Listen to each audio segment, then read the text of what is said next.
खुशियां आने वाली थी और उधर अनहोनी भी साथ साथ चली आ रही थी।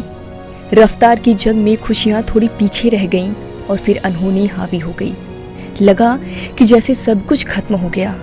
खुशियों पर हादसे का ग्रहण 8 दिसंबर को ही लग गया, लेकिन उसके इरादे और प्यार ने यह साबित कर दिया कि हादसे की औकात उसके इरादों से बड़ी नहीं थी।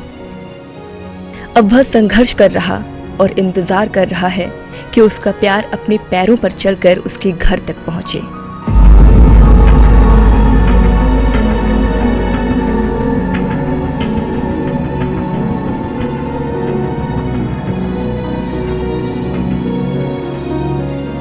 जिंदगी जब रंगों से सजने वाली थी, तभी आरती को लगा जैसे उसकी दुनिया में अंधेरा छा गया हो।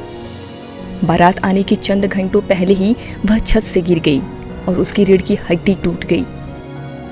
डॉक्टरों ने यह भी कह दिया कि आरती फिलहाल अपने पैरों पर नहीं चल सकती, उसे महीनों या फिर बरसों इंतजार करना होगा।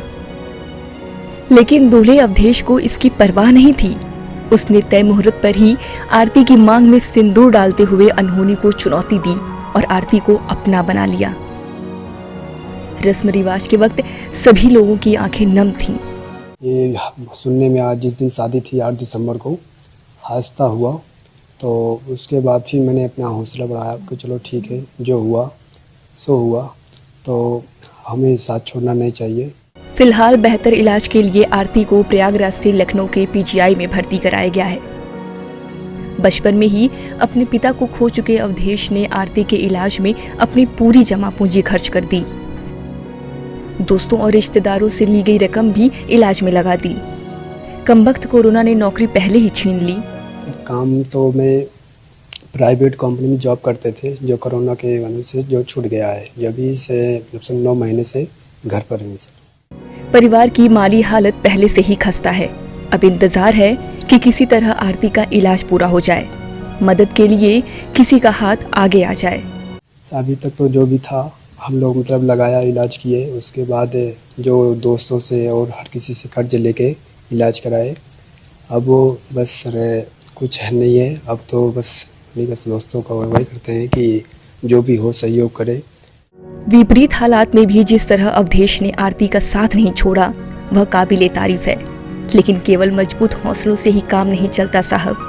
जिंदगी के लिए जेब का मजबूत होना भी जरूरी है। अवधेश को उम्मीद है कि कोई न कोई हाथ मदद के लिए आगे जरूर आएगा।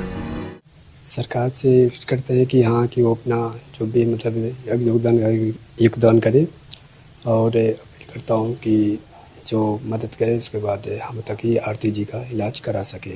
जो आर्थिक सहयोग हो सकता है, जिस प्रकार से सहयोग कर सकते हैं, उस तरीके से इनका सहयोग करें। एक बाप की सूनी आंखों को अपनी बेटी के कदमों की आहट का इंतजार है और आरती को अपने पिया के घर जाने का। ईटीवी भारत के लिए प्रतापगढ़ से धर्मेंद्र सिंह की रिपोर्ट।